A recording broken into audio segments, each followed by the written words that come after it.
Divorce in business and entrepreneurship is hard, especially if you work with that person and you have completely different goals and mindsets. I had to learn the hard way, unfortunately, and while it wasn't the final contributor to the end of my marriage, it definitely was one because we didn't know how to work properly together. Welcome to the Legacy Builders podcast, where we are redefining generational wealth one story at a time. I am your host, Mario Gonzalez, and in today's episode, we're going to talk about the importance of making sure you're on the same page with your spouse, with your partner, girlfriend, boyfriend, whoever it is, right? Just walking through my journey and taking a step back and evaluating and understanding what went wrong. I can tell you from experience that it is important when you're selecting your partner that you have the same goals and same ambitions. You don't necessarily have to have the same drive, but there should absolutely be a balance. When I got married to my ex-wife, we had similar goals, similar visions in raising families and what it meant to be wealthy. And while we started off broke, eventually I worked and climbed the corporate ladder and started my, my drop shipping business. And I was always very ambitious.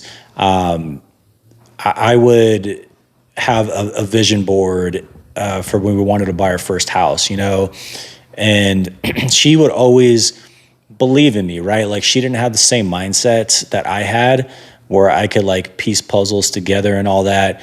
But, there was a moment in time where she believed in me more than I believed in myself, which is great. And you need that in a partner, somebody who wants to be successful together.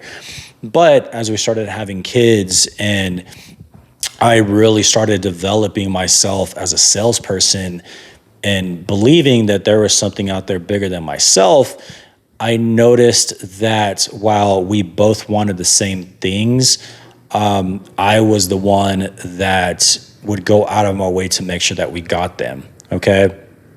Case in point, when I started my drop shipping journey, I would be up until 1 or 2 in the morning, and she would make comments about, oh, you're not spending time, with the kids or the family, or let's sit down and watch TV together, because that was supposed to be our time. And I was torn, man. I really was, because in one aspect, I wanted to be a great husband, but also like I wanted to build something.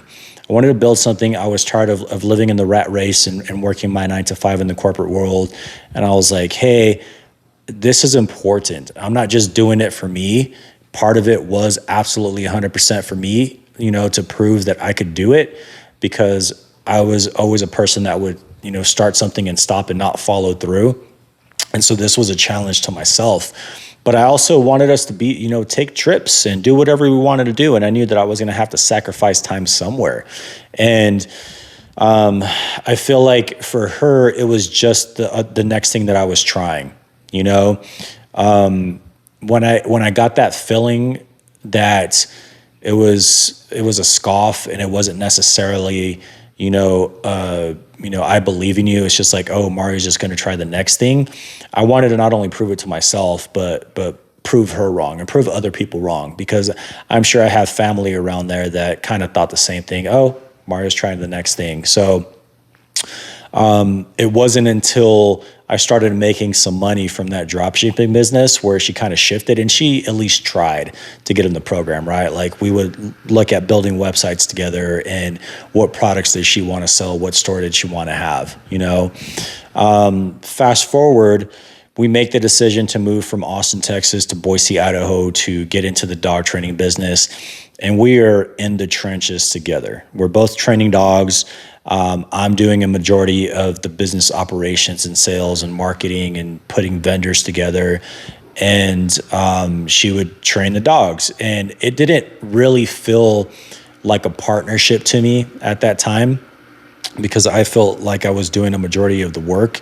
And on top of that, we're raising kids together, But when I was working in that in-home environment with her where we're together literally all the time, we move here, we have no friends, which is a topic for a different conversation. It really started driving a wedge in that partnership and that marriage. And I remember when it was close to the tail end, I would drive up to a customer's home and a block away, choking back tears and trying to get my happy face together because I had to return their dog. They got a puppy. It was a golden retriever. And, I had to show that level of excitement to them. So I had to tuck back the tears, and I could tell they could see I was emotionally distraught, So it was a dark time, man. It was a really dark time.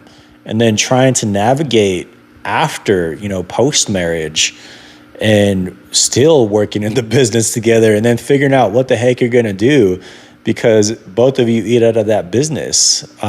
We sold our house back in Texas and had $150,000 that, we made in equity, thank God, because that floated us until we got the business successful. But as we were building the business, that checking account went down, down, down. Expenses started going up, up, up.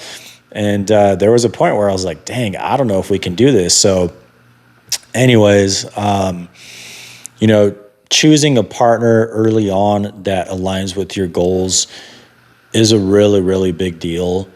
I suggest for anybody out there that you not only get to know the person on a personal level, do you like the same music?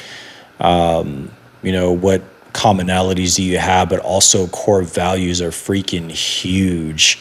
What are your ambitions? What are your goals? And if those ambitions and goals don't really line up, then maybe you look for somebody else. There's always going to be yellow flags, red flags, green flags. You're going to ignore some of the yellow and the reds. It is super important that you don't. Because if you have goals and visions that are bigger than yourself and your partner is not willing to back you and believe in you, not saying that mine did not, she was great, we shared our time, then that's not somebody that you want to be with because eventually the walls are going to come crashing down and it's more important to rip the Band-Aid than it is to, continue and pursue it. I am 40 years old now and at a stage where it's like I have to start over and with kids on top of that, it is a challenge. But anyways, hopefully you took something away from that. Again, choosing the right partner in business is a really big deal. Layer kids on top of that, and you're just dealing with a different monster. So I'd appreciate any feedback you have, comments.